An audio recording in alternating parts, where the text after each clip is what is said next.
Hey everyone, I'm super excited to be sitting down with Amy Webb, tech futurist, author, and CEO of the Future Today Strategy Group. She's a globally recognized authority on the future of tech, covering everything from AI to biotech, and appearing regularly in the New York Times, HBR, Wired, Fortune, everywhere from CNN to NPR to Fox News. What I love about Amy, though, is that she goes deep and is a zero-fluff futurist who is always backed by deep quantitative models and forecasting tools to support her predictions. I want to ask her what signals she's seeing right now and what the future of tech and work look like through her eyes and the eyes of the dozens of Fortune 500 leaders she advises. What are the mega trends we should be looking out for? And more importantly, what should we do about them? Let's find out. Amy, thanks so much for joining today. Really excited to have you on the program. Maybe just to kick things off, can you paint me a picture of where we're at right now in 2026, just from the perspective of technology, from AI, from work? Like, where is the world right now from your lens? Well, I think from my lens, the world is in the midst of what I would call a convergence cycle, which I can explain in a moment. But I think from the lens of the average person, it might feel like we are in the midst of a typhoon of absolute insanity when it comes to technology and politics and social stuff. And it might just feel soul crushing almost. You use the word convergence cycle. Let's talk a little bit more about that in the context of this typhoon of insanity, because convergence Yeah, implies that there's some themes here, or it's not just, item after item of insanity. There's some sort of structure or pattern to it. that's right.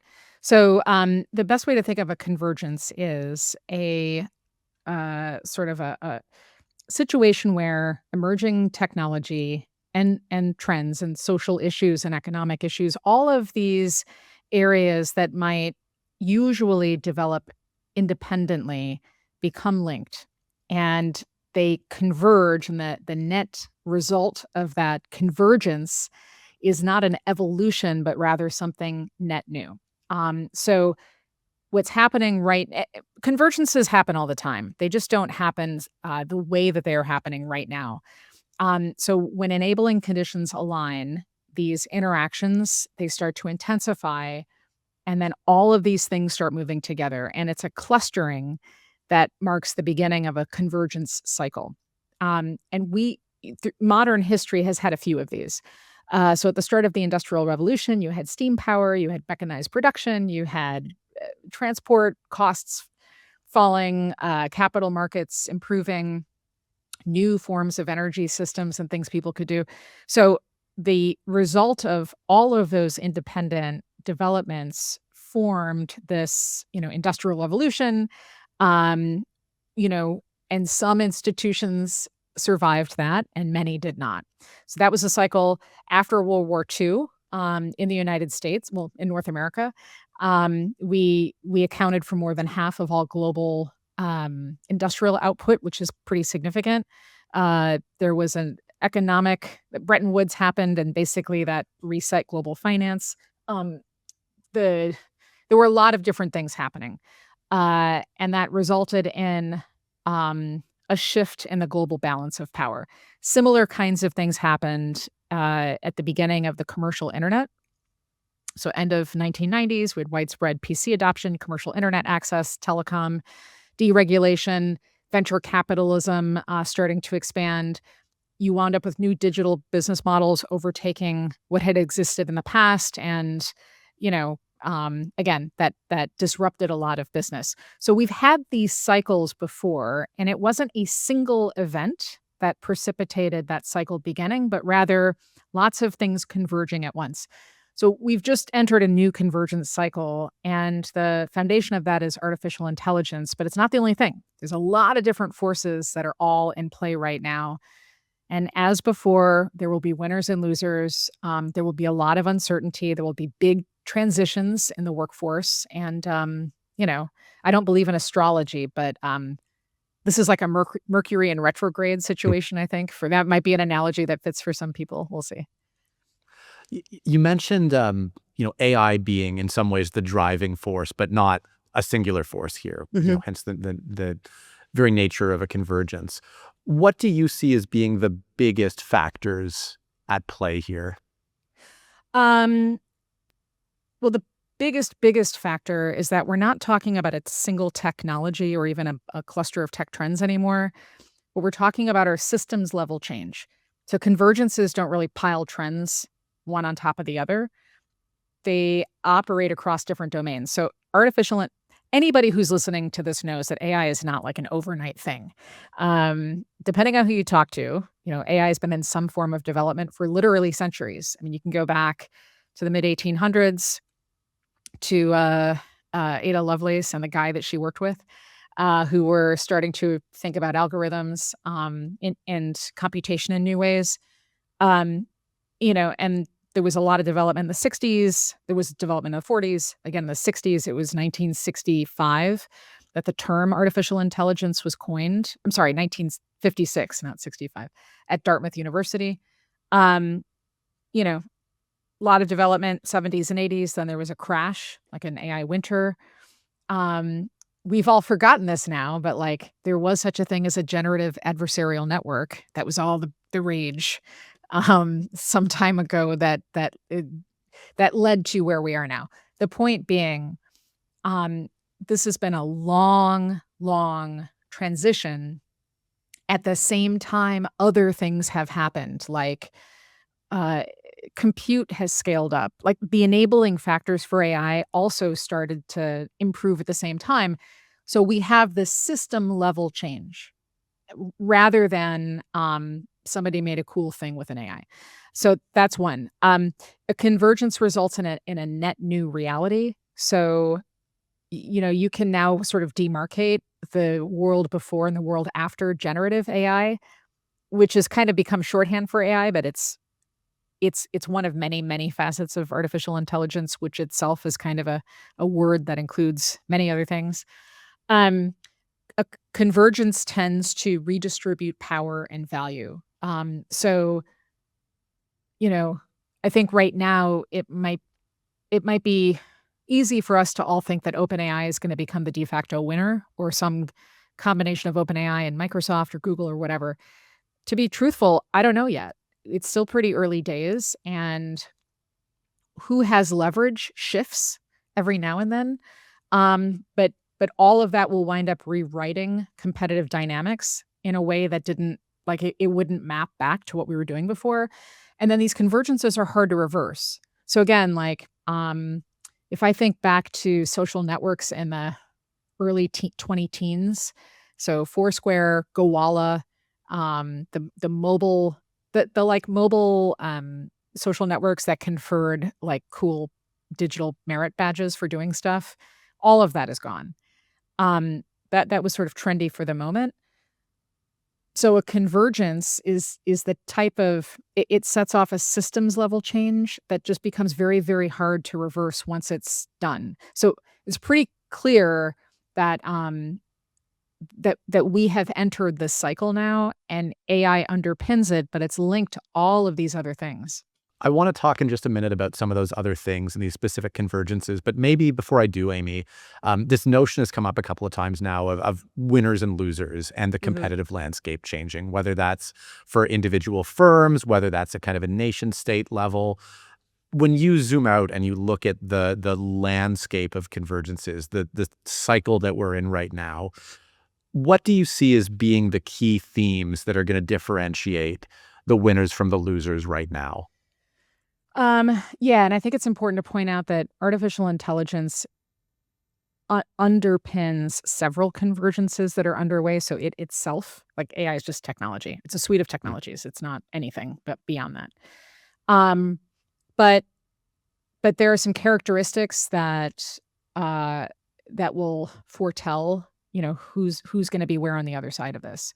The biggest one is are organizations digging in their heels, putting their heads in the sand, trying to go backwards in time, to the way things used to be, or are they willing to, in a way, destroy the things that have worked best because they see that on the other side of this, business will be done differently, or governing. Like like, again, this is systems level change stuff. So on the other side, what is different? That is a very difficult question to ask. And most of the time, what we see are leaders who are like, anytime there's change, trying to go in reverse. Or we see leaders who are, they're sort of guided by two principles, fear and FOMO. So they're either afraid of what's happening, they do nothing, or there's this fear of missing out and they make rash decisions quickly. It's a very small group in that third category, which is taking a surgical, clinical look at what's happening and really mapping out, what are we doing going forward and what's our vision for the future. I think that there are definitely, man, the tech industry used to be much better at this. And I was just trying to think of like, which tech company? And I don't have one for you right now. I just don't. I don't think any of the technology companies are doing that. We work with most of them. So if they are, I haven't seen anything yet. I don't think that's entirely their fault. I think that there's been this whiplash effect with policy in the US that has made doing business pretty challenging. On the so anyhow, I can't think of a lot of businesses or sectors right now that would fit into that category of we're willing to disrupt things in order to move forward. I do see some companies getting back to the core, like what's the one thing that only we can do? Let's do that better than everybody else while we are building toward a future. So there's some companies doing that. In terms of like government's tough, because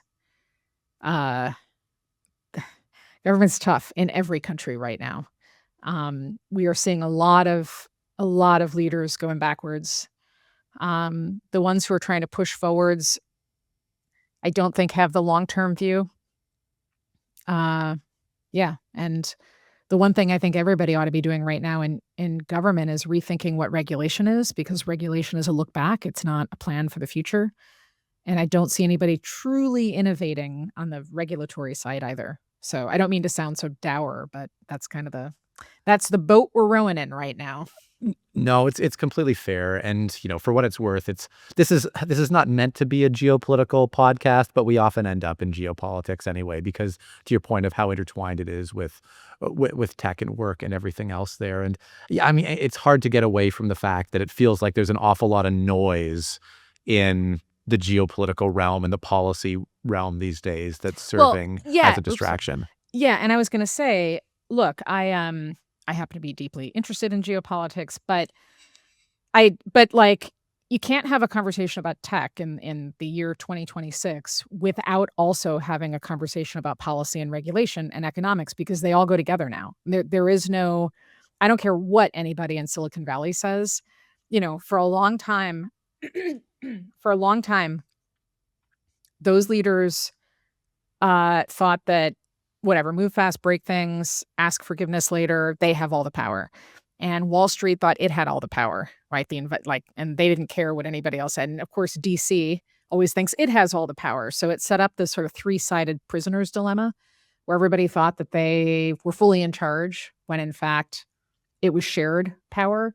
And the companies, the people, whatever, the financiers who like got that were much better at figuring out how to work through those dynamics. Most weren't. That has changed. So you are now seeing these strange new bedfellows.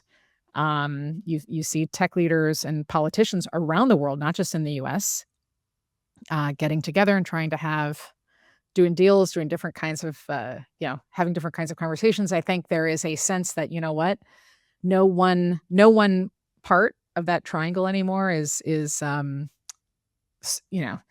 accumulated all the power.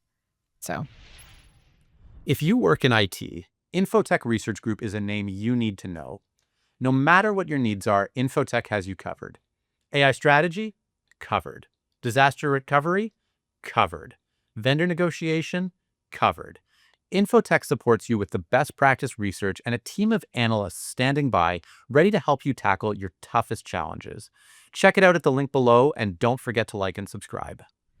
I just find myself coming back to the comment you made earlier about the big tech companies used to be much better at sort of this future proofing and long-term planning, and that, even they have sort of lost their way there, which to me is like really alarming at this point in time, given the magnitude of what's going on in kind of every aspect of our society. You mentioned policy as being a driver of that. Is that a singular driver? Is there more to it than that? Like, No. have they gotten too big and cumbersome? Have they gotten too complacent? Is the technology moving too fast? Like, what's going on? And is there a road? I'm chuckling because I was going to ask, is there a road backwards? And I feel like that's a theme we've already been talking about, Yeah. saying there isn't. Or is like, how do you get this train back on track? Sure. I mean, I think there's a recalibration, which I will tell you. But first, let me go back to something you said. So you use the word future proof, that the companies used to be really good at future proofing.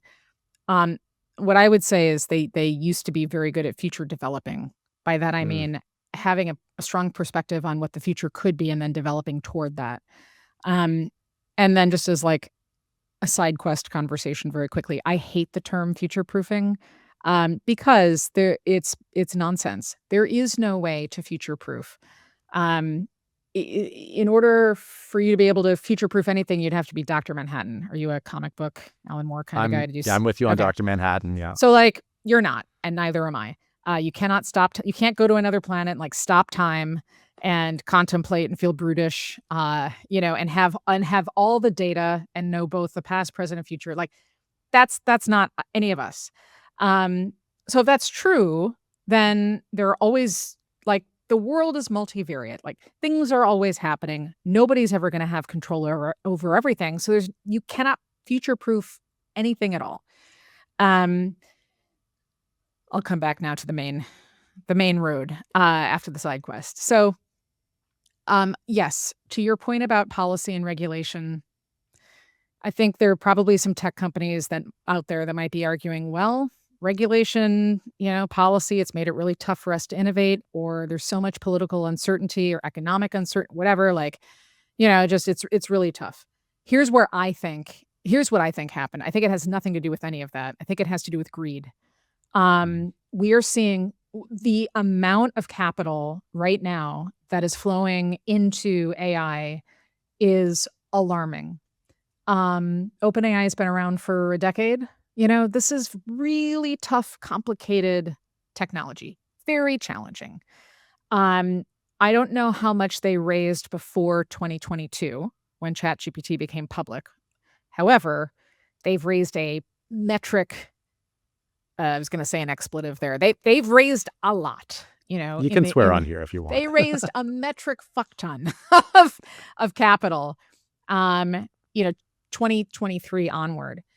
And it's debt. Like there is so much debt that at this stage, I'm not sure, you know, I'm not sure what's going to happen once investors start getting jittery, and they will. Mhm. So the problem here is that if you are in a situation where you have taken that much capital or you are spending that much money and your run rate is absolutely insane, then no, you are no longer thinking about the long term. I mean, you may go to your yurt somewhere and smoke a bowl or do ayahuasca or whatever it is the cool tech bros do on the weekend, and have a vision quest. But at the end of the day, you come back to like operations. And when there's that much money moving around, you have a fiduciary responsibility to do something about it. You know what I mean? And that's not just the story of OpenAI. Microsoft, Google, I think Amazon too, they're all spending $200 billion plus this year on data centers. I mean, these are extraordinary amounts of money. And don't forget, the market used to punish tech companies for R&D. So what we're seeing right now is a flood of capital moving in, a lot of money being spent, business models having yet to be proven in the enterprise. And so, no, there's nobody out there thinking through not just like what could the future be, but what are the potential consequences of what we're building if we're not really thinking all of this through. And that is problematic. I completely agree with you. And, I have a few different concerns about that. And just to unpack a couple of different things you said there, Amy.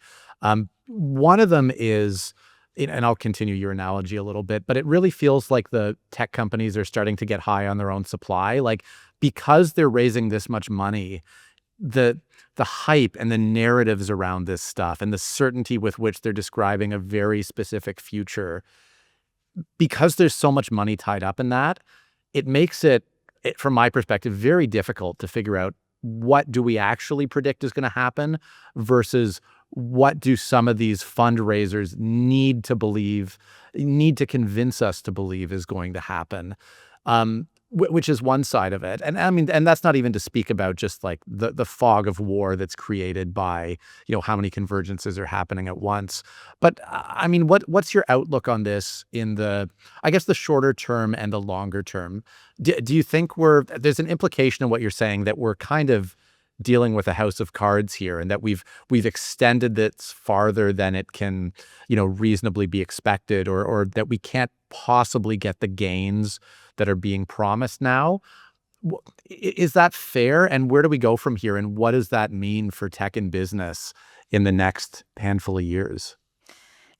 We just need time. This is the thing. Like, are we going to get to a place where we have tools that perform like right now?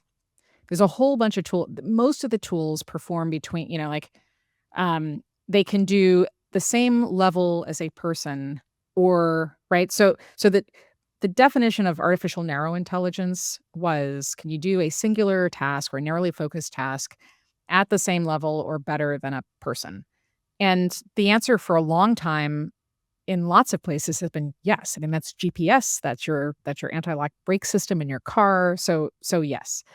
The movement toward artificial general intelligence is to do not just multimodal, but like lots of different tasks, again, at or above. And that was always the standard definition. We have right now are tools that are more than multimodal, that can do what we can do at 70%, maybe 80%. But but that has become a satisfactory level of doing things. And again, like in business, part of the reason for that is a whole bunch of people decided 80% is pretty great if we can eliminate a whole bunch of headcount. And the temptation to improve bottom line through attrition was so great that 80% has kind of been like palatable. That would never have been true years ago, or maybe it was. And that's kind of how outsourcing started. We can do it cheaper. Maybe it's not going to be as good, but it's so cheap and we don't have to pay salaries and all the rest that goes with it that we'll offshore everything. We're offshoring work now to AI systems that, they're okay enough. But we also don't know how decisions are being made and, a lot of other things. So to answer your question in this very long-winded way, we just need time. We need time and we need good decisions to be made. But right now, there are all of these incentives that are sort of pushing against patients. And so part of that is, one of the things that's pushing the tension, the things that's causing the tension, it's not just investment. It goes back to what you said at the beginning about predictions. The thing that's true today that was not true 5 years ago is that everybody's got a hot take on AI, right? I've spent 20 years researching. I wrote a book on this 7 years ago that, was a bestseller, but it bled me of my 2 years of my life.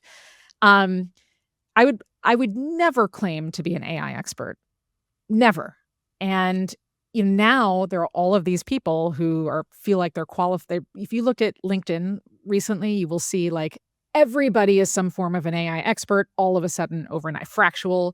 My favorite one is the fractional CAIO, Chief Artificial Intelligence Officer. Like, tell me you're full of bullshit and don't know what you're doing without telling me you're full of bullshit and don't know what you're doing. But part of where this is coming from is you can use generative AI to now have a hot take. Like, so you just use that to give you an idea of what to talk about or write about, and then you do that. So part of it is that. Part of it is there's a lot of there's a lot of demand for increasingly salacious stories. So, like, for those who aren't aware, like, Moltbook is part of this incredibly dangerous, never download it to a machine, um, open system. Anyways, so it's a social network for AI bots. Okay, whatever. And then, like, all of these posts were going around about, like, one of them wanted to invent a secret language so his human couldn't understand what he was saying, and there was another one about, like, a manifesto on how to destroy humanity. All of this made the news.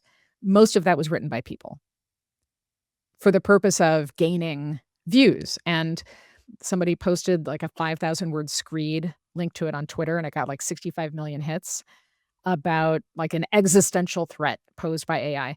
If you go back over the past few years, the level of existential threat has I'm not sure where else we go from here. How much more dead can we be? You know what I mean? Like, so there's an incentive at the companies to make decisions because there's a lot of money on the line. I think there's also incentive for people to talk in increasingly dystopian, apocalyptic Mhm. terms about AI because there's attention on the line. Also bad.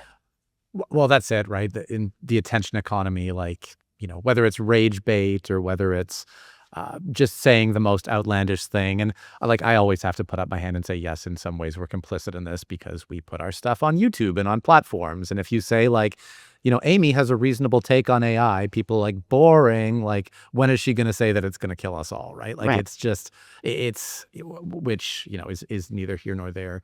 But I'm curious, Amy, coming back to this notion of AI in general and not knowing exactly what it's going to do and people making these grandiose promises and it's been around for a while and 80% is okay.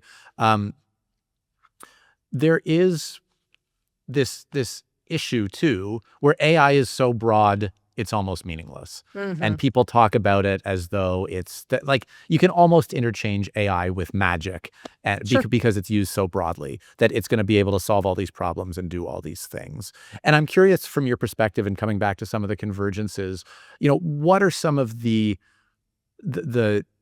spots where you think AI can actually have a material difference on our societies and the way we do business? And what are some of the ways where you think, okay, this is overblown, this is another Moltbook, it's not actually going to be a sea change here?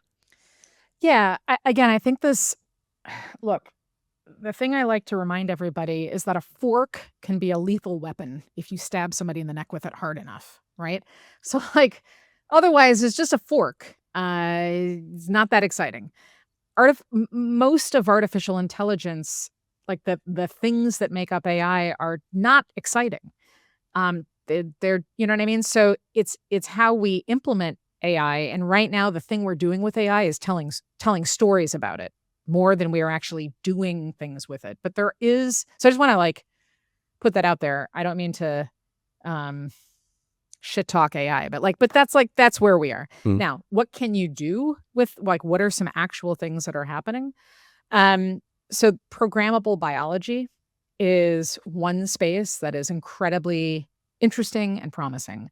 So, uh, up until very recently, the laws of physics, chemistry, and biology, they kind of just were, because there was no way for us to intervene in a real meaningful way. Um, it is that has been changing. So artificial intelligence and biology have become have intersected. And because we know a lot about biology, we know the language of biology, RNA, DNA, molecules, proteins.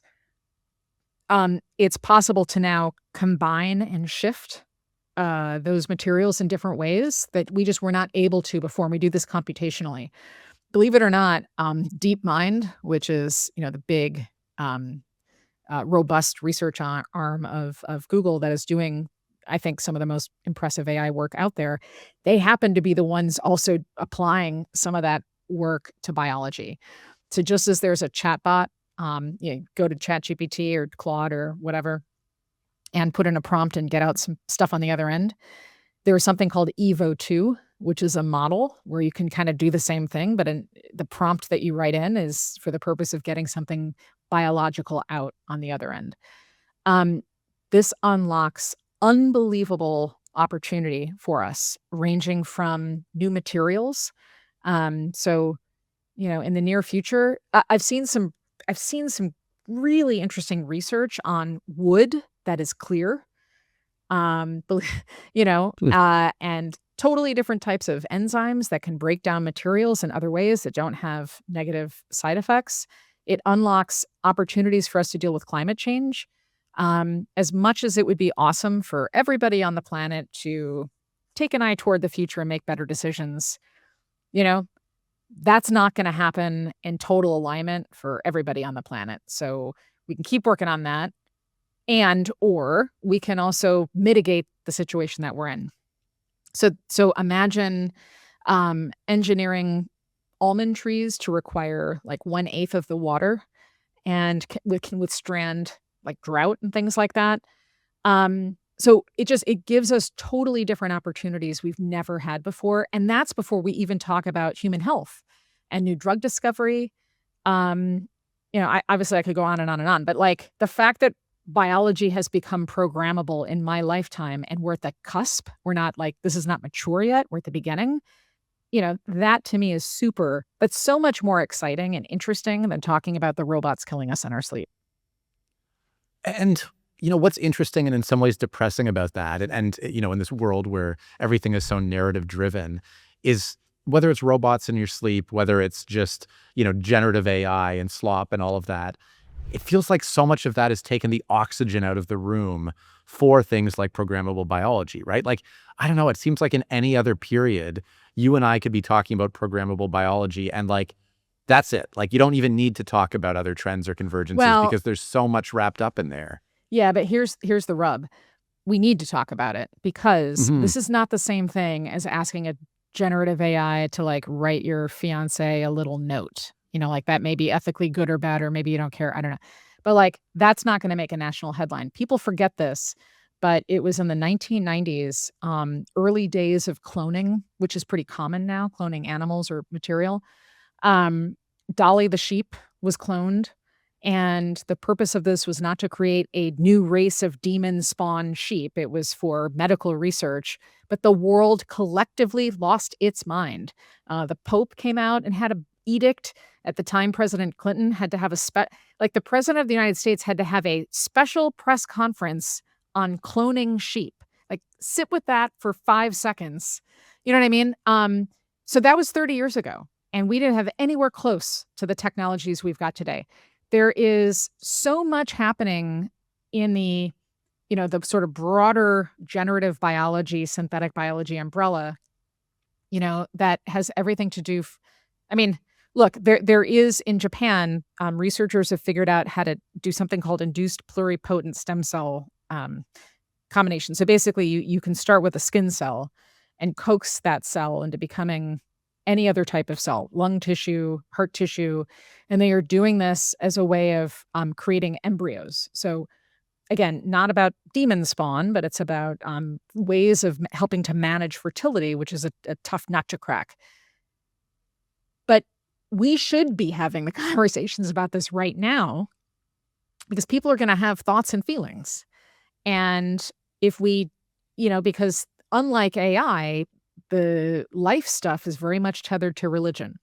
So if we don't have those conversations now and the tech pushes forward at the same clip that it is, I promise you that the what seemed like silly freakouts that everybody had about Dolly the sheep is gonna pale in comparison to the feelings people are gonna have, and, that's not good because of the way that medical information misinformation is already spreading. It's just gonna make it that much harder, and then it's potentially gonna take away life-altering in a positive way technology. So, like, that's it's a great point that you raise. I mean, we're burning all of our mental time and energy and everything else on, you know, dystopian sci-fi, and we're not, like, pushing up our sleeves and having the harder conversations that I wish we would all be having. But It's a with really interesting. information, though, sorry, cav Yeah. asterisk, not hot takes, No. informed, yeah. Well, and I have a concern about that, and I'm curious on your perspective because, yeah, you almost convinced me of the opposite thing you were arguing, which is that when you use Dolly the sheep as an example and you say, okay, well, we need to have more open forum discussions about this new technology, what programmable biology, like let's stick there as a basket of Hmm. technologies. Like, do we really need the Pope and the president commenting on this technology? Are those going to help it like drive it forward or push it Yep. back? Because I'm almost worried, like, have we gotten to a point where like we're too stupid to sort this out? Maybe we're better off distracted by like the big shiny things and let the Yeah. people who know what they're doing actually create this in the back. Or do we just need to go through this some sort of creative destruction to actually get there? So I want to talk about creative destruction. I'm going to get up from my desk for 1 second. I want to show you something because it perfectly answers your question. Hang on just a sec. I will be right over here. So the question you're asking is, should we just have these conversations with people who don't know what they're talking about? Everybody's going to have a hot take, blah, blah, blah. So in 1975, there was a group of scientists asking the same question you just asked um, about early days genetic engineering. All right. And academics, researchers, they always kept things behind closed doors because they did not want to invite unnecessary scrutiny from people who didn't know what they were talking about, and they didn't want to have any issues. But knowing what was on the line, they took a different route. So in 1975, a handful of these amazing, like world-class researchers met in a similar, I can never say this right, met in California near Pebble Beach. I'm terrible at names. They met, anyhow, they decided to invite journalists. They invited, they invited journalists. They invited think tank people. Excuse me. And they did what they were going to do anyways, but they had a bunch of people there with them. It resulted in the cover. This is the original. Trying to back this up so you can see it. This is Rolling Stone. This is Stevie Wonder on the cover of Rolling Stone, and it says "Genetic Scientists Facing the Mutant Microbe." These guys are covered like literal rock stars. All right, they are in the same magazine as Elton John and the Kinks.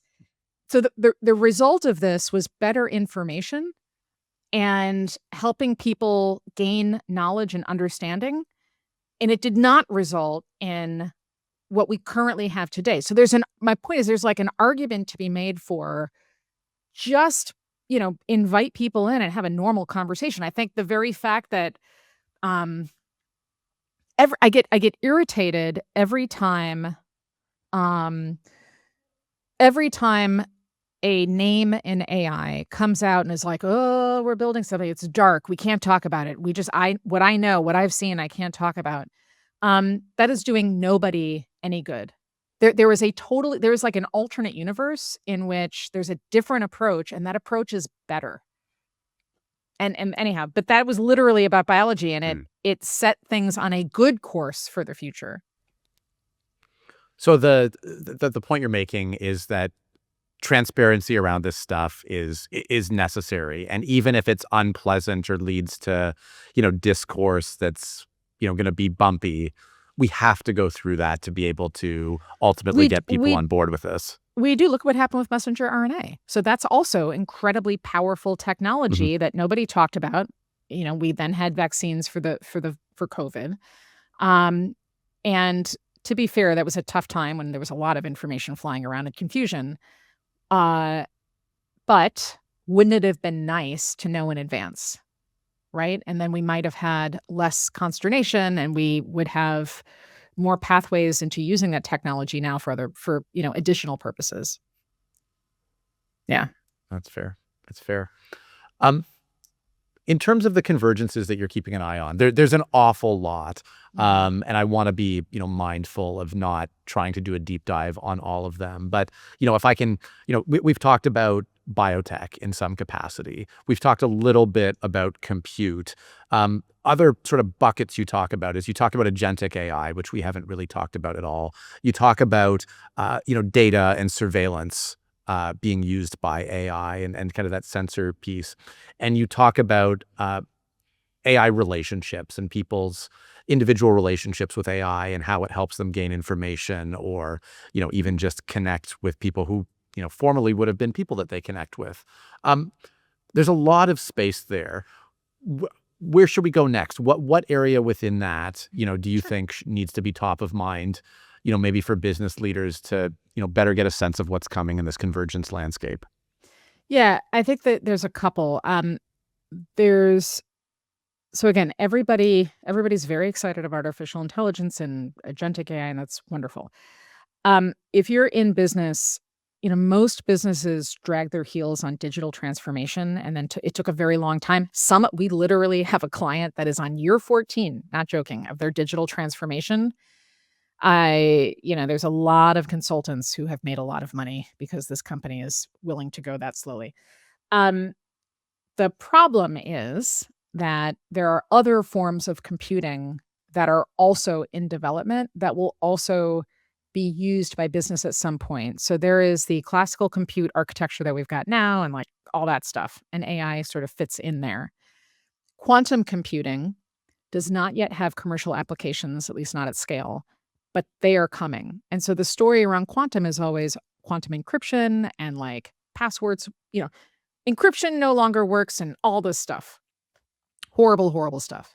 The other side of quantum computing is being able to take just like massive amounts of data and being able to model it in either near real time or real time, to be able to get information on the other end. So you would using it requires a different type of computing system we have today. There are huge implications there, positive and negative, but for everything from weather prediction to supply chain management, to like financial services, insurance, like suddenly the once it starts to be functional for a business, quantum is like a set of keys that unlocks the ability for companies to do things they would love to right now, but there's no way they could. There's a third area. There's AI, there's agentic, there's classical computing, AI.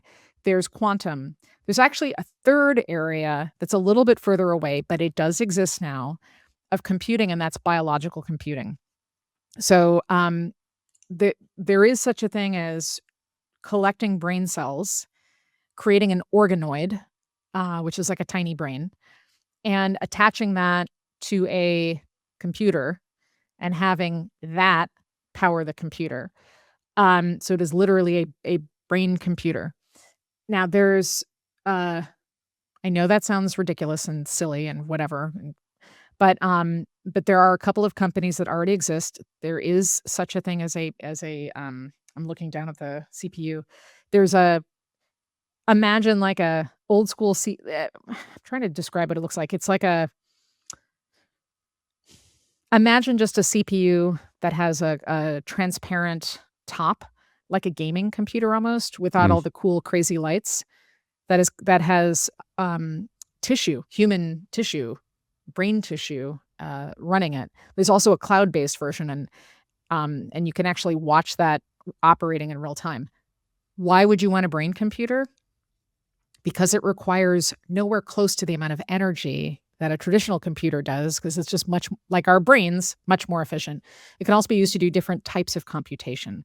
So the implication here is sometime in the very near future, a company is not just going to need AI or have access to AI, but you'll have different types of compute for different circumstances. You'll want to run quantum for some things and AI for some things, but not the same things. You may need biological computing for other things, and businesses are not set up that way. Our society or government, the enterprise, it's all set up for like, we have this type of machine deployed in this type of way, and we've got like managed services, whatever. That's not what the future is going to be. So that's a pretty big convergence. We're the polycompute convergence, and so that's coming. When we keep Well, and as going, I soon got as you're others. talking about Yeah. organoids, like suddenly I'm realizing, oh, I think maybe we do have to have a societal conversation about this. Well, Because yeah, totally. if you didn't like Dolly the sheep, you're not gonna like these like organ computer farms that are giving me like Stranger Things and The Matrix. Yeah, and so again, I think it does beg different types of questions than we're used to asking. So, um, could I people right now are trying to train AI systems on their personality to, like, upload who they are, but it's at best a terrible facsimile. Like, it's nothing like who they really are. Um, if I'm able to grow like, if I had a literal exobrain of my own brain cells, it's not gonna have the lived experience. We don't know yet about memory because 'cause we're not sure how some of this stuff functions, but, like, you know, um, I we don't know what that looks like in the future. Or maybe I would license my brain to somebody's company to, like, use my brain cells, you know? That's also plausible in the future. We have agents for sports right now. Maybe we're gonna have agents for intellectuals, who broker deals for cells. So these are interesting things to think about. Those are not the existential questions business leaders are gonna have to wrestle with in the next 5 years, but in the next decade, yeah, probably, that is coming.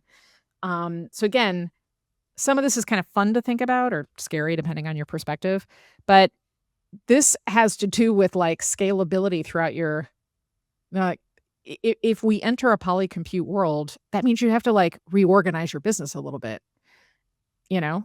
And that type of thing takes time. The larger that your business the larger the business is and the type of industry that you're in.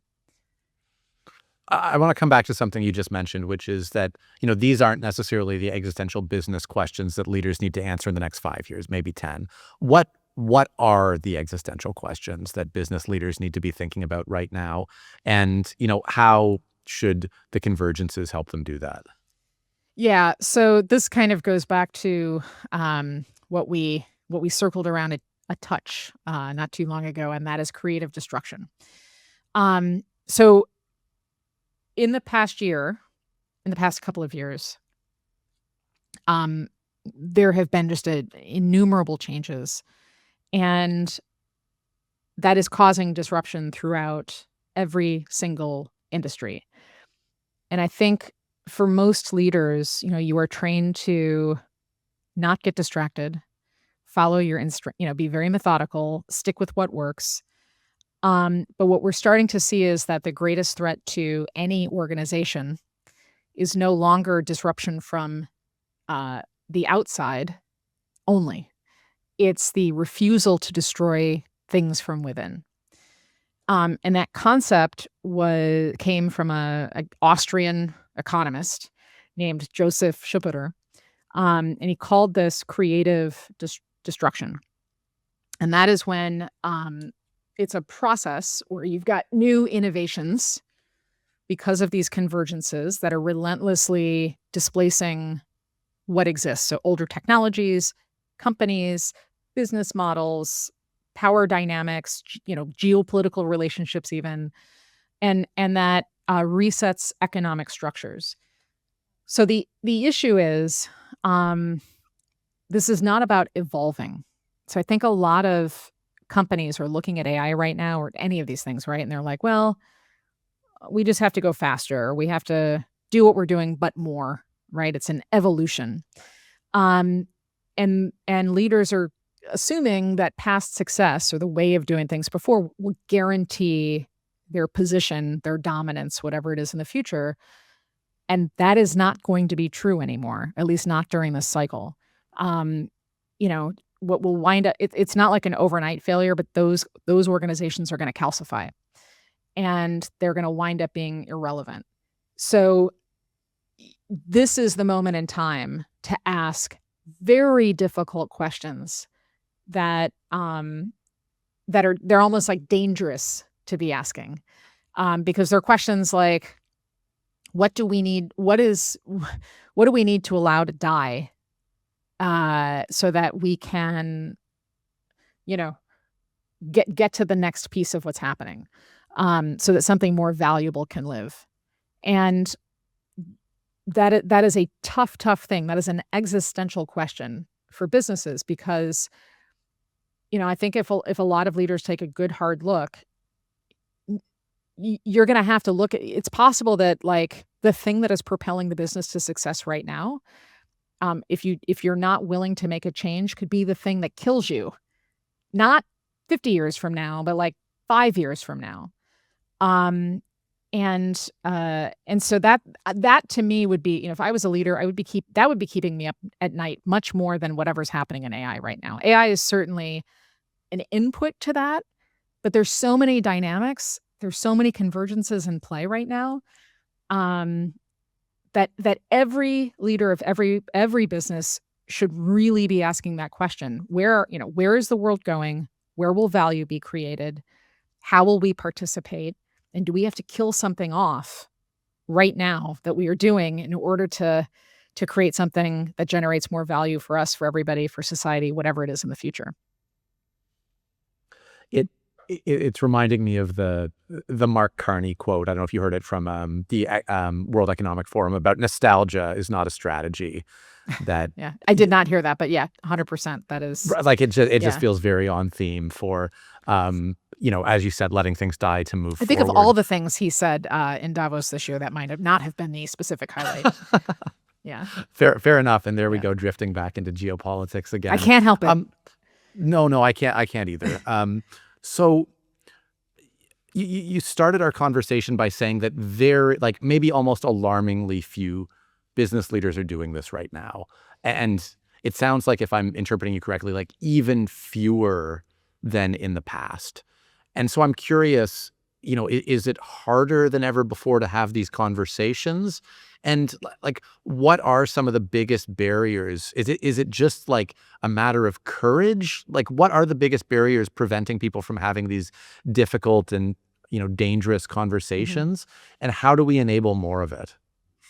So there's a couple of reasons why it's hard to have these dangerous conversations right now. It is partially because leaders are incentivized to be hyper focused on right now. You are punished for taking your eye off the next quarter. That has not always been the case, but that is definitely the case. And at least in the United States, the market is so up right now that, it's just a lot of pressure. If you don't have a informed, articulated vision of the future, and I'm not talking like aspirational unicorns and balloons or, a true strategic vision, is something that results from developing scenarios, building out quantitative models, and it's not just financial. There's work that goes into it. If you've done that legwork and you have a true strategic vision that answers those questions: where the world's going, where value be created, how will we participate, and it's not fluff. With that, you can then build out strategic pathways, and then people know where they're going. If you have something like that, then it is much easier to have a conversation that includes those dangerous questions, because there is certainty. How we get there, I don't know, but there is certainty and we feel, it's data backed, right? So we know where we're going. So now we can have those conversations that and meaningful debates, asking things like, what do we need to kill so that we can grow? Or do we need to lay, do we need to lay different groundwork with other, try getting partners we've never had, for all this stuff, right? It's much easier to have those conversations. If you have not done that work, however, and most leaders have not, then you're not going to have those conversations because they do feel threatening. You're not going to have the confidence to have them. And from my point of view, that's an abdication of your responsibility as a business leader. And I don't,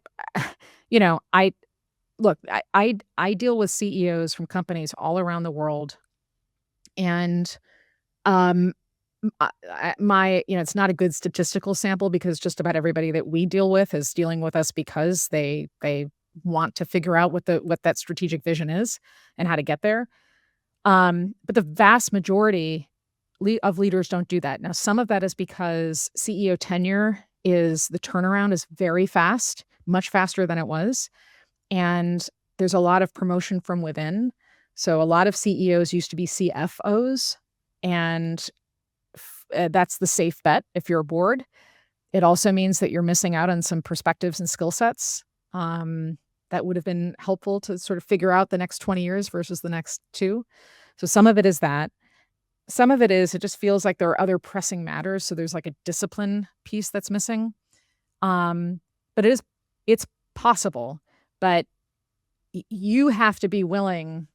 Part of being a leader is telling everybody where you're going. I mean, that's part of it.